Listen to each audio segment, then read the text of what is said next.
গৌরাঙ্গ চাঁদের মনে কি ভাব উঠিল, আর নদিয়ারে মাঝে গোরা দান শিরজিল। নদিয়ার মাঝে গড়ায়া মায়া দান শিরজিল। গৌরাঙ্গ চাঁদের মনে কি ভাব উঠিল, আস্তে আস্তে নদিয়ারও মাঝে গোরা দান শিরজিল। মায়েরা দান, আজকের গৌরাঙ্গ মহাপ্রভু শিরোধনী গঙ্গার তীরে দাঁড়িয়ে দাঁড়িয়ে বলছে দান দাও। কি বলছে? বেলি রসকালে, আস্তে আস্তে বেলি রসকালে গৌরাঙ্গ সুন্দর আমার সুরধনী গঙ্গার তীরে দাঁড়িয়ে ভাবে ভাবিত হয়ে বলে দেহদান দেহদান, বলে দেহদান দেহদান, দেহদান দেহদান, বলে দেহদান দেহদান, বলে গৌর ভগবান, বলে দেহদান দেহদান, আমার বলে গৌর ভগবান। দেহদান দেহদান, বলে গৌর ভগবান, বলে দেহদান দেহদান। কি বলছে? দেহদান দেহদান দেহদান, বলে গৌর ভগবান। আহা কি সুন্দর! দেখো এইবারে নদিয়ার মানুষ যারা ছিল, যারা সুরধনী গঙ্গা থেকে পার হয়ে এপার ওপার হতো, তারা কি করেছে, যত নরনারীগণ তারা দাঁড়িয়ে দাঁড়িয়ে ভাবছে কি গো নিমাইয়ের আজ কি হলো, আজকের আবার একই ভাব উঠেছে। হঠাৎ করে দাঁড়িয়ে নিমাই বেটা বলছে দান দাও, দেহদান। আরে বাবা, আমরা যদি তোমাকে দেহটা দান দিয়ে দিই, আস্তে আস্তে আস্তে, আমরা যদি দেহটা দান দিয়ে দিই তাহলে কি হবে, আর কি করবে তুমি আমাদের এই দেহগুলো নিয়ে? নিমাই, দেখুন মায়েরা, সব ভক্ত তো আর সব বুঝতে পারে না, এটা তো মানবেন নাকি? আমার কথা আপনারা বুঝতে পারছেন তো?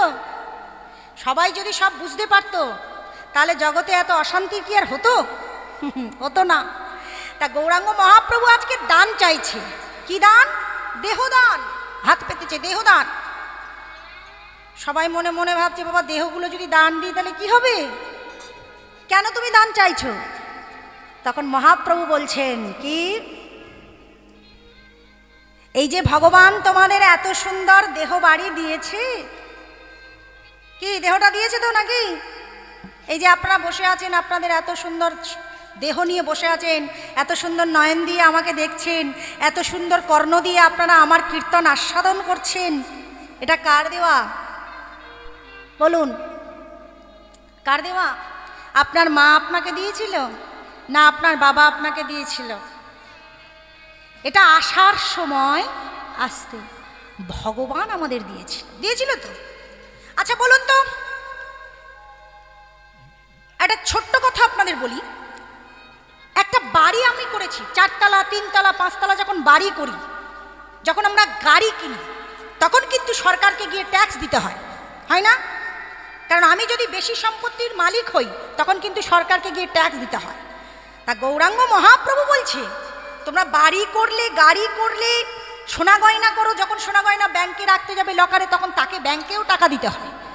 তাহলে তোমরা সব কিছুর জন্য যদি সরকারকে ট্যাক্স দাও, আর যে সরকার তোমাদের এত সুন্দর বাড়ি দিয়ে তৈরি করলো তাকে তোমরা কি ট্যাক্স দাও? আসতে আপনারা বলতেই পারেন কেন রোজ নকুল দানা দিয়ে ভোগ দিই, বাতাসা দিয়ে দিই, ওগুলো ট্যাক্স নয়? ভগবান কি খায়? কি খায়? নাকে থাকে? যদি তাই হবে তাহলে কথা হচ্ছে, যদি কেউ মনে করে থাকে যে ভগবানকে দুবেলা ফলমূল মিষ্টি দিয়ে ট্যাক্স দিচ্ছি, তাহলে সেটা ভুল। ভগবান খায় না। যদি সে খাবে তাহলে আপনারা খাবেন কি, আর আমরা খাবো কি? যদি সে ঘুমাবে আমাদের দেখবে কে? তাই ভক্তমণ্ডলী, ভক্তিপতি মায়েরা, আজকের ভাবরাজ্যে প্রবেশ করে আমার গৌরাঙ্গ সুন্দর বললেন দেহদান দেহদান। সবাই বুঝলেন কি দেহগুলো দান চাইছে। গৌরাঙ্গ মহাপ্রভু তাও মানলেন, ঠিক আছে তোমাদের দেহগুলোই নয় আমার দাও। তখন প্রশ্ন করল নদিয়ার মানুষ যে দেহ নিয়ে কি করবে? তখন বলছে, শোনো নদীয়ার নরনারীগণ, আমি এই দেহগুলো দিয়ে কি করব জানো? আমার এই একটা বদন দিয়ে আমি কীর্তন করে শান্তি পাই না। আমার এই একটা দেহ দিয়ে প্রভুকে আমি আলিঙ্গন করে আমি শান্তি পাই না। আমি তোমাদের এই হাজার হাজার ভক্তের দেহগুলো চাই, হাজার হাজার ভক্তের বদনগুলো চাই। শুধু বলে উঠলেন, তোমাদের এই দেহগুলো নিয়ে আমি কি করব জানো? আমি নাম গাইব। বলে আমি নামে গাইব, আমি নাম গাইব। বলে আমি নামে গাইব, তোমাদের বদন নিয়ে। বলে আমি নামে গাইব, তোমাদের দেহ নিয়ে। বলে আমি নামে গাইব, আমি নাম গাইব। বলে আমি নামে গাইব, নদী আরো পথে পথে। বলে আমি নামে গাইব, বলে নদী আরো পথে পথে, বলে আমি নামে গাইব, নদী আরো পথে পথে, বলে আমি নামে গাইব, আমি না গাইব। শানা, শুধু দেহগুলো দিলে হবে না। তোমরা এই সুরধনী গঙ্গা পার হচ্ছ, তার জন্য আমাকে টাকা দিয়ে যাও, আস্তে আস্তে তার জন্য টাকা দিয়ে যাও, ট্যাক্স দিয়ে যাও। গৌরাঙ্গ মহাপ্রভুর এই ভাব কেউ বুঝতে পারল না। যারা সাধারণ ভক্ত তারা তো বুঝতেই পারলো না, তারা অবাক হয়ে আছে। কিন্তু যারা অন্তরঙ্গ বন্ধু, অন্তরঙ্গ বন্ধু কাদের বলে জানেন তো? অন্তরঙ্গ বন্ধু হতে গেলে মানে এক কথায় আজকেকার দিনে ইংলিশে যেটা আমরা খুব বলে থাকি বেস্ট ফ্রেন্ড, ছেলে মেয়েদের মুখে শুনবেন বেস্ট ফ্রেন্ড, মানে খুব খুব কাছের বন্ধু। খুব কাছের বন্ধু তারাই হয় যারা বন্ধুকে দেখলে বন্ধুর বেদনা বুঝতে পারে। আস্তে আমার গৌরাঙ্গ মহাপ্রভুকে যারা দেখতো তারা কিন্তু সাধারণ সচককে, যেমন আপনারা আমাকে দেখছেন, আপনারা দেখে আমাকে একটা তকমা দেবেন, মেয়েটি দেখতে ভালো কি খারাপ, নাকি বলবেন মেয়েটি ভালো গাইলেও কি খারাপ গাইল, এটাই তো বলবেন। কিন্তু যারা অন্তরঙ্গ তারা কি ভাববে? মেয়েটির মধ্যে ভক্তিটা কত, কি বলতে চাইলো সে কীর্তনের মাধ্যমে। আর আমার গৌরাঙ্গ মহাপ্রভু যখন কীর্তন করত তখন তার অন্তরঙ্গ বন্ধু যারা ছিল, অদ্বৈত আচার্য, নিত্যানন্দ, গদাধর, মুরারিগুপ্ত, বক্রেশ্বরাদি ভক্ত, অদ্বৈত আচার্য যার সমস্ত দ্বৈত ভাব ত্যাগ করে কীর্তন করতেন। কেই অদ্বৈত আচার্য? কেন তিনি অদ্বৈত হলেন জানেন? এই অদ্বৈত আচার্যকে শ্রীখোল নিয়ে মৃদঙ্গ নিয়ে কীর্তন করতেন, যিনি পঞ্চবদনে সর্বদাই কীর্তন করতেন, শ্মশানে মশানে ব্রত হয়ে ছাই ভাষ্য মেখে যিনি কৃষ্ণ কৃষ্ণ কৃষ্ণ কৃষ্ণ বলতেন। সেই অদ্বৈত আচার্য এলেন কলিযুগে ধরাধামে মহাপ্রভুর সঙ্গে অদ্বৈত রূপে। শুধু অদ্বৈত নয়, নারদ মুনিও এলেন শ্রীবাস রূপে, যার আঙিনায় কীর্তন করতেন গৌরহরি প্রত্যহ সকালবেলা সন্ধ্যাবেলা। তারপর যার কথা না বললে নয়, তিনি হলেন নিত্যানন্দ।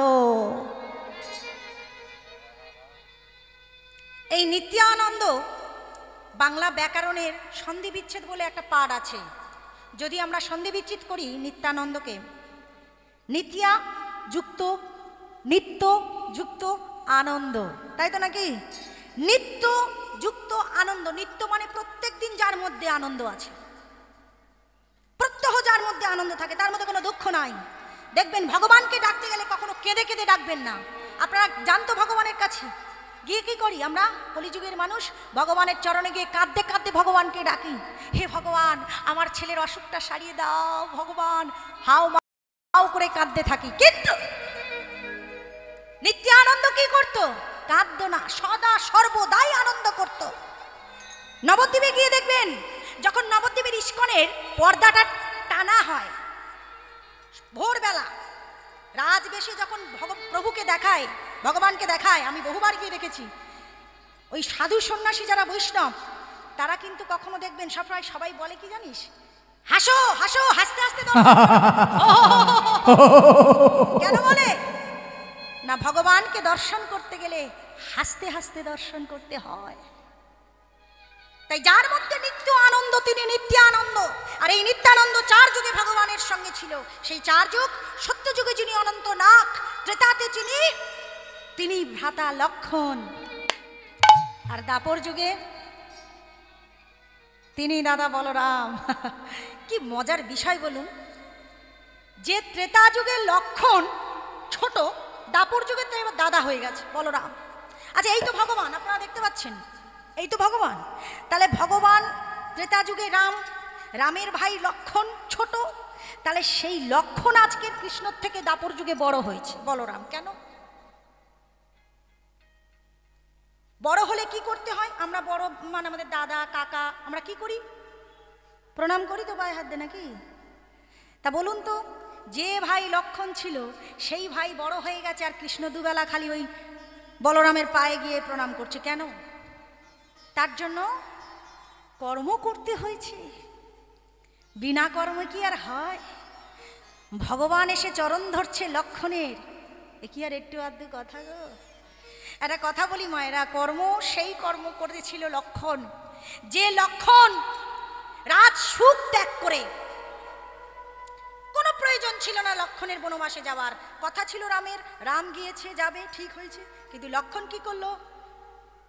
লক্ষণও চলে গেল 14 বৎসর জুড়ে দাদার সঙ্গে বনবাসে। 14 বৎসর পর যখন ফিরে এসছে, রাম যখন ফিরে এলো অযোধ্যায়, উৎসব আনন্দ। আমার ভগবান রাম এত দয়ালু, সবার হাতে হাতে মণি মুক্তা হিরে দিয়ে উপহার দিচ্ছে। রাম এসেছে, আহা হা, সবাই গিয়ে ভিক্ষার ঝোলা পাচ্ছে। যখন সবাইকে ভিক্ষা দিচ্ছে, ঠিক সেই সময় ভরত কোথায় ছিল, ছুটে গিয়ে ঝোলাটা নিয়ে দাঁড়িয়েছে, দাদা দাও ভিক্ষা দাও। ভরতকে দেখে রাম হেসে উঠেছে, ভাই তোকে আমি কি দেব, পাগল আছিস তুই? হ্যাঁ, আরে রাজ্যটাই তো তোর, সিংহাসনটা তো তোর, ছেড়ে দিয়ে 14 বছর চলে গেলাম, তাহলে আবার তুই কি চাস?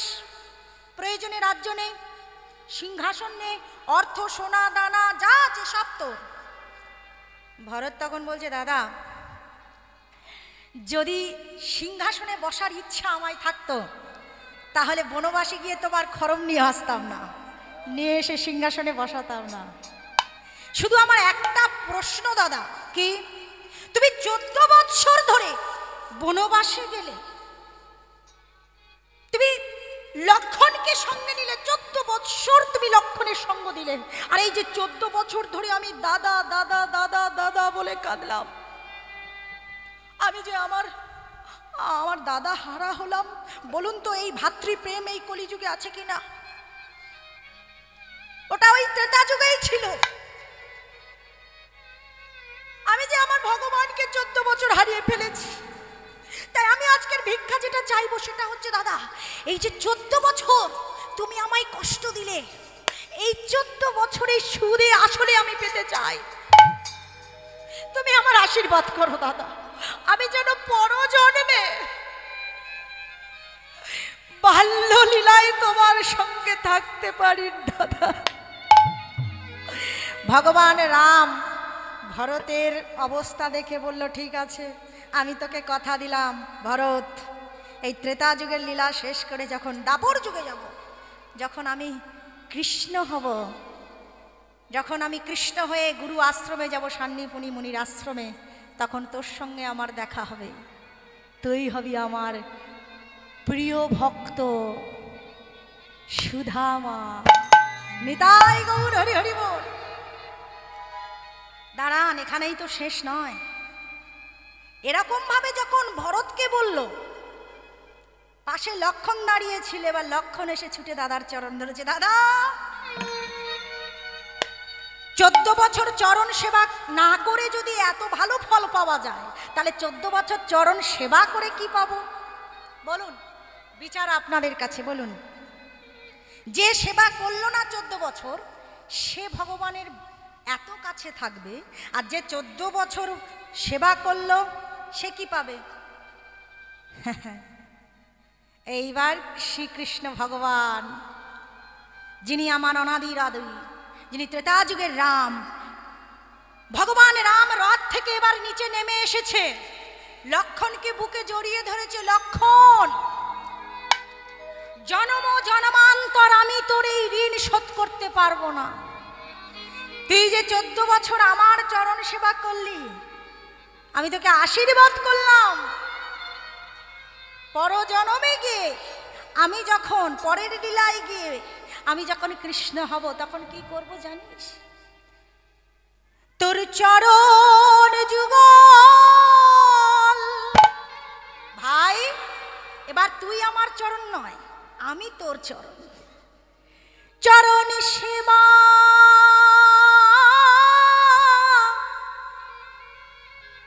সেবা করব। দাদা হয়ে নয়, ভাই হয়ে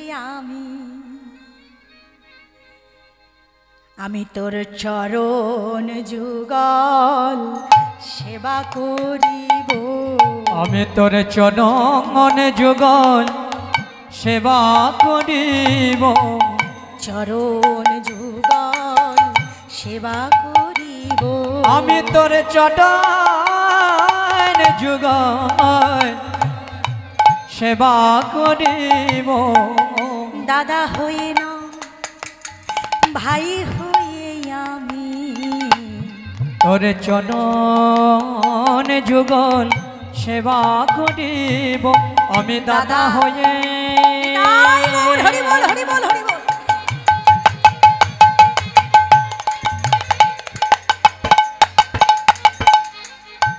না ভাই হয়ে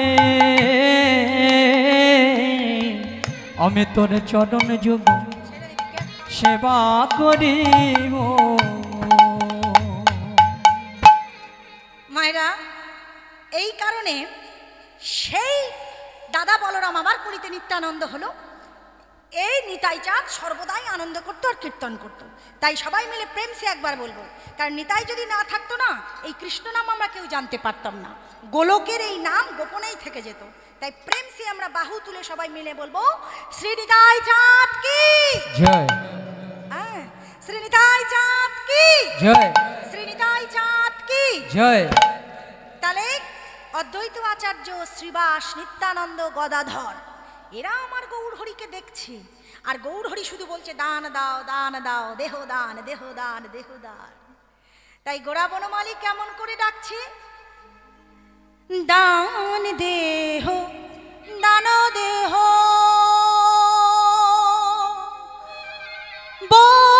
বলি গোড়া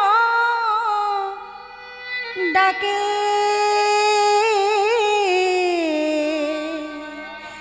দান দেহ, দান দেহ,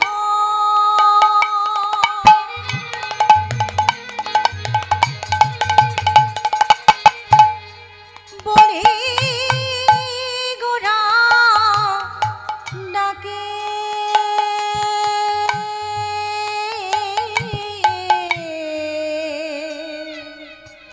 বলি দন দেহ, দন দেহ,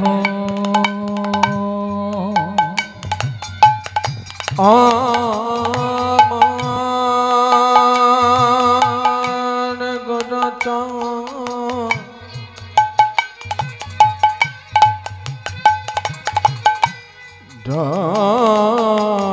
ডাকে। ডাকে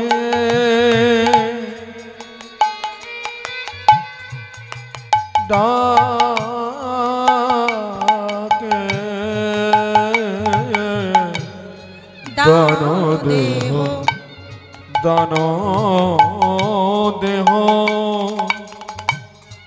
বলি গোরা ডাকে। আমার নদিয়ার নাগরী গণ, আবার নদিয়ার নগরী গণ, নদিয়ার নাগরী গণ, আবার নদী আর নগরী গণ পারল বিপাকে পারল বিপাকে আবার নদী আর নগরী গণ আবার নদী আর নগরী গণ আজ পারল বিপাকে পারল বিপাকে। ও বাবা, নদী আর নাগরী সব বিপাকে পড়ে গেছে, কি হবে কি হবে? শোনো শোনো শোনো, কিসের উদানে চাহে আমারে গোড়া দ্বিজমণি, বেত্র দিয়া আগুলিয়া রাখো এ তরণী, কিসের উদান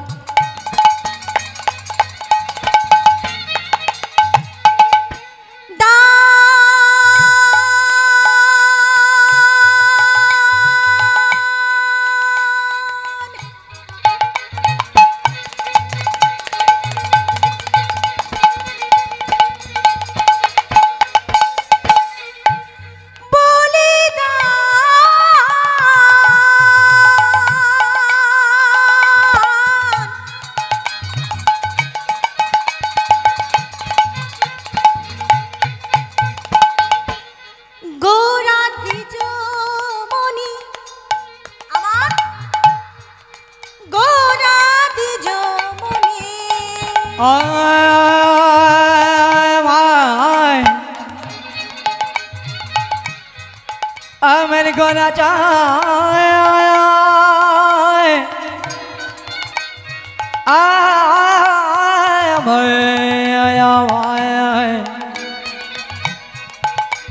গয়রা চায় গয়রা চায়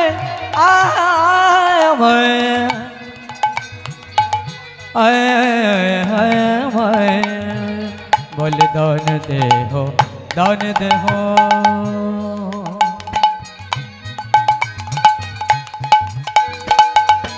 বলে গনায় আমায় ডাকে আবার নদী আর নাগরী গণ আবার নদী আর নগরী গণ পারল বিপাকে পারল বিপাকে কিসের উদান চাহে আমার গোড়া দ্বিজমণি আর বেত্র দিয়া আগুলিয়া রাখো এ তরণী। আজকের কিসের দান চাচ্ছে গৌর হরি? এই যে দান দান বলে রব টুটেছে সুরধনী গঙ্গার তীরে, সব দান কি সমান? দান দিতে আমরা সবাই করি কম বেশি, কি দান করেন তো নাকি? কে কি দান করেন? বাড়িতে ভিখিরি এলে চাল চাইলে, এখন তো আবার দানের অনেক রকম ক্লাসিফিকেশন হয়ে গেছে বাবা। আমরা হাওড়া থেকে গাড়ি টোল ট্যাক্স যখন পার করি, ওই টোল ট্যাক্সে সব ভিখিরিরা দাঁড়িয়ে থাকে, ভিক্ষা করছে, মানে যে ভিক্ষা করছে সে দান চাচ্ছে, আর আমরা যে দেবে সে দানই, তাই তো? আমরা গাড়ির মধ্যে বসে আছি, এখন হয়েছে কি, একজন মহিলা, আপনাদের মতো মহিলা, তার স্বামীকে কাঁধে করে নিয়ে ভিক্ষে করছে। কেন না? স্বামীর পা নেই। তাহলে কত দুঃখ বলুন, কি দুঃখ না? কি স্বামীর পা নেই এখনকার দিনে দেখা যায় বাবা? সচরাচর দেখা যায় কি, মানে মেয়েরা একটু কমজোরি হয়, স্বামী খেটে এনে মেয়েদেরকে পরিষেবা দেয় নাকি? এটাই তো চিরাচরিত নিয়ম। কিন্তু আজকে উল্টে গেল কি?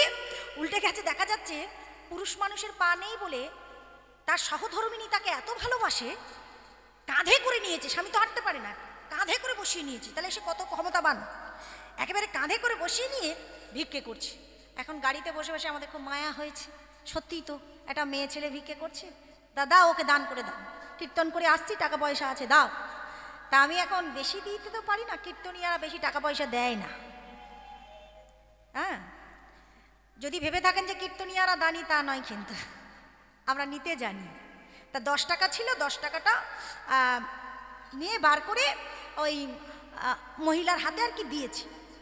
মহিলা যথারীতি নিচ্ছে গাড়ি, আমার একটা গাড়ি নয়, সব অনেক গাড়ি দাঁড়িয়ে আছে। এরকম দৃশ্য দেখে সবাই 10 টাকা 5 টাকা দিচ্ছে, অনেক টাকা হয়েছে, সিগন্যাল উঠে গেছে, গাড়ি পাস হচ্ছে।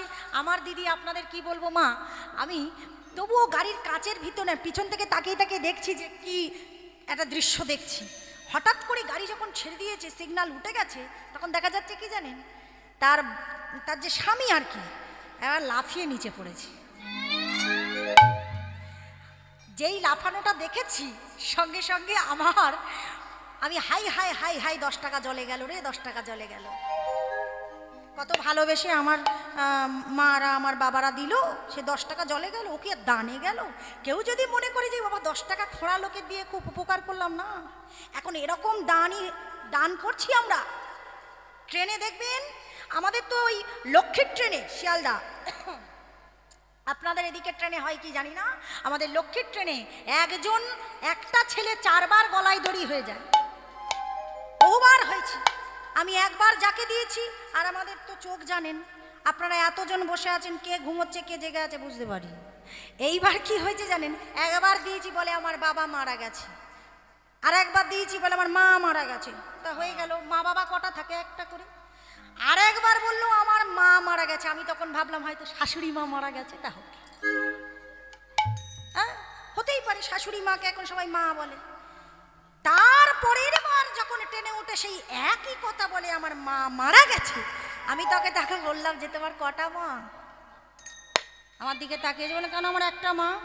মাকে কতবার মারবে আর আমার টাকা কত গচ্ছাই যাচ্ছে, ও তো সব ভুয়া কাজে যাচ্ছে। হরিবল হরিবল, ও টাকা কোনো দানে যাচ্ছে না। যদি কেউ ভেবে থাকেন যে আমি দান করলাম, অনেক বেশি দান উপকার করলাম, না, দান তাকে করবেন কেউ যদি কন্যাদায় আসে, নিজে গিয়ে উপকার করবেন। এই হরিনাম মহাযজ্ঞ যেখানে হয়, সেখানে হাজার হাজার ভক্ত সেবা পায়, সেখানে গিয়ে যদি আপনি 1 বস্তা চাল দেন, আপনি জানবেন আপনার এই অন্নটা 100 মানুষের ক্ষুধা নিবারণ করবে। দান যদি করতে হয় তাকে দান করবেন। কেউ মদ খেয়ে রাস্তায় টলে টলে বলছে 10 টাকা দে না রে, খবরদার দান তাকে করবে না, তাহলে সব ভুয়া হয়ে যাবে। তা গৌরাঙ্গ মহাপ্রভু সেই দানের কথা বলছে, আমি তোমাদের এত সুন্দর দেহ বাড়ি দিলাম, যে দেহ বাড়ির মধ্যে, আমাদের এই প্রাকৃতিক বাড়ির মধ্যে টিভি, ফ্রিজ, আলমারি, ড্রেসিং টেবিল, বক্স খাট, সোফা কি নেই, মাইক্রোওভেন, দামি দামি আসবাবপত্র, বাথরুমে গিজার, পাখা, কত কিছু আছে। কিন্তু এই ভগবান আমাদের দেহের মধ্যে কোটি কোটি টাকা, লক্ষ লক্ষ টাকার জিনিস দিয়েছে। আপনারা যে বসে আছেন, আপনাদের যে হৃৎপিণ্ডটা চলছে, কে দিয়েছে আপনাদের? এক মুহূর্তে ভগবান বন্ধ করে দিতে পারে, ভাবতেও পারবেন না। এটা আমার আপনার হাতে নেই। আজ আমি আছি, কাল আমি নাও থাকতে পারি। এই হৃৎপিণ্ডটা দিল ভগবান। আপনার শরীরের মধ্যে যে কিডনি, আপনি জান না, ডাক্তারের কাছে গিয়ে 2টো কিডনির মধ্যে একটা বিক্রি করুন, আমার কথা শুনে লক্ষ লক্ষ টাকা দেবে। কই আপনি ফ্রিজটা বিক্রি করুন, ক পয়সা দেবেন? পুরনো মালের দাম নেই। নতুন যখন কিনবেন অনেক টাকা, পুরনো বিক্রি করবেন হাফ দামে। কিন্তু আপনার শরীরের মধ্যে যে কিডনি আপনি নিয়ে আসলেন, ওটা যদি বিক্রি করেন একটা, ওটা পুরনো হয় না জীবনে। আপনি বিক্রি করতে যাবেন, লক্ষ লক্ষ টাকা দেবে। আপনার এই নয়ন কখনো পুরনো হয় না। যদি দান করতে হয়, মরে যাবার আগে নয়ন 2টো দান করে যাবেন। অনেকে বোকার মতো বলে যে আমি যদি মরার আগে নয়ন দান করে যাই, তাহলে পরজন্মে গিয়ে আগামী জন্মে হয়তো অন্ধ হয়ে জন্মাবো। না না না না না, আপনি যদি দান করে যান, নয়ন 2টো জানবেন, আপনার এই নয়ন 2টো কোনো অন্ধ ব্যক্তি দেখবে, পুরো জগৎটাকে দেখবে। দান যদি করতে হয়, সেই দান করুন। এই নয়ন দিয়ে দেখছেন, এটাও ভগবানের দেওয়া। আপনার বাবা, আপনার মা, আপনি বাজার থেকে গিয়ে পয়সা দিয়ে কেনেননি। তাহলে বলুন, যে ভগবান আমাদের লক্ষ লক্ষ টাকা দিয়ে, কোটি কোটি টাকা দিয়ে দেহ বাড়িটাকে সাজিয়ে দিল, সেই ভগবানকে আপনারা কি দেন? বাতাসা নকুলদানা না। ভগবান বলছে কিচ্ছু চাই না, কিচ্ছু চাই না, শুধু একবার দিয়ে দেখো তোমাদের এই দেহগুলো। তোমাদের দেহ দিয়ে আমি ধুলাই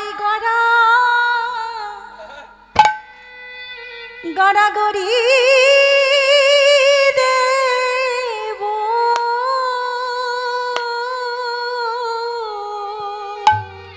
আমি ধুলায় গড়া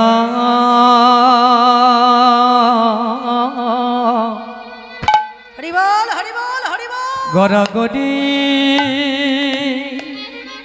দে দেব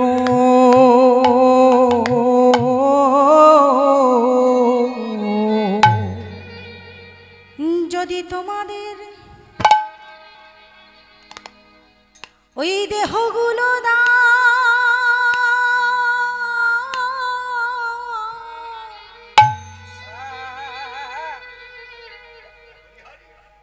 আমি ধুলাই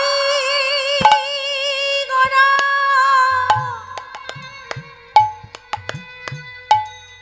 গড়াগড়ি দেব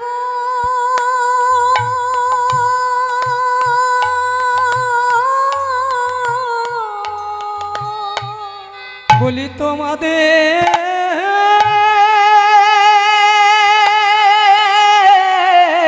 নিতাই গৌর হরি বল নিতাই তোমাদের ওই দেহ দান যদি একবার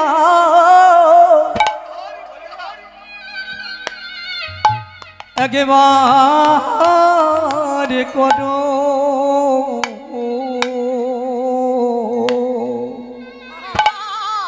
এবারে ধুলাই গড়া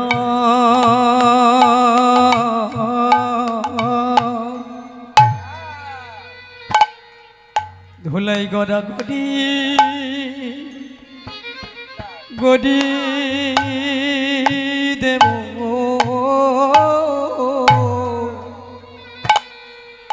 হা কৃষ্ণ প্রাণ কৃষ্ণ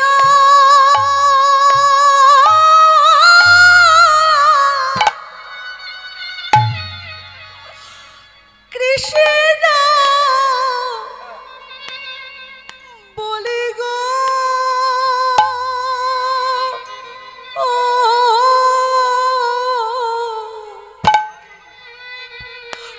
আমি ভুলা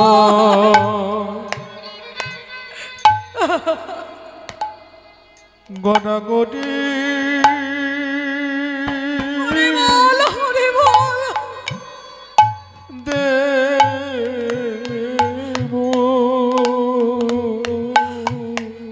বলি কৃষ্ণ প্রাণ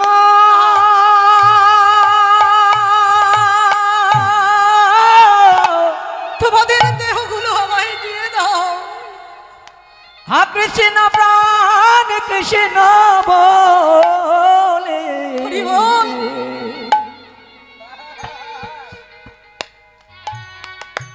আমি ধুলা গড়া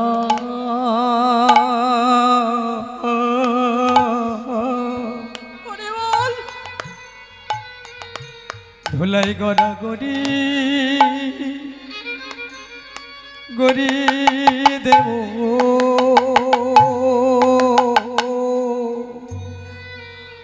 বলি এক জন্মে নয় মায়েরা এক জন্মে নয় প্রভু আমার বললেন তোমাদের প্রত্যেকের দেহগুলো শুধু দাও। আমি এক জন্মে নয় আমি জন্মে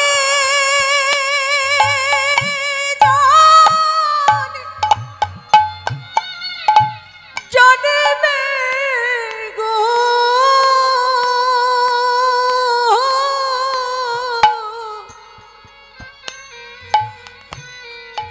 ধুলাই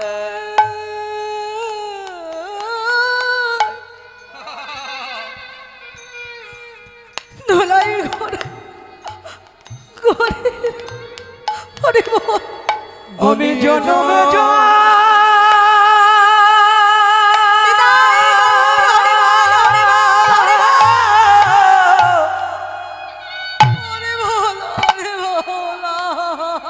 আমি জন্মে জন্মে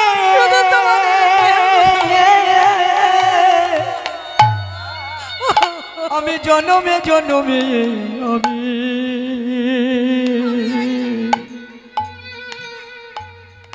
এবারে ধুলা গড়া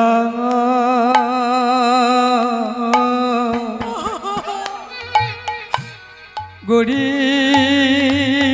দেব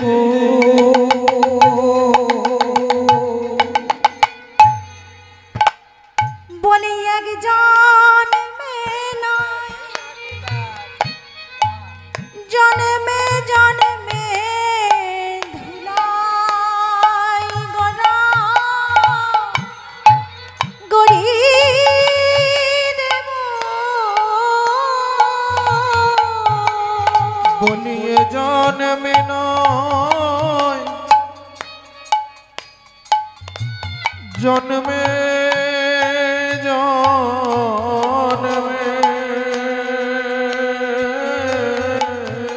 আমি ধুলাই গড়া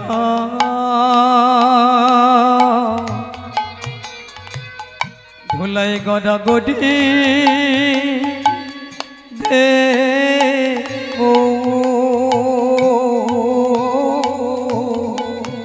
বলে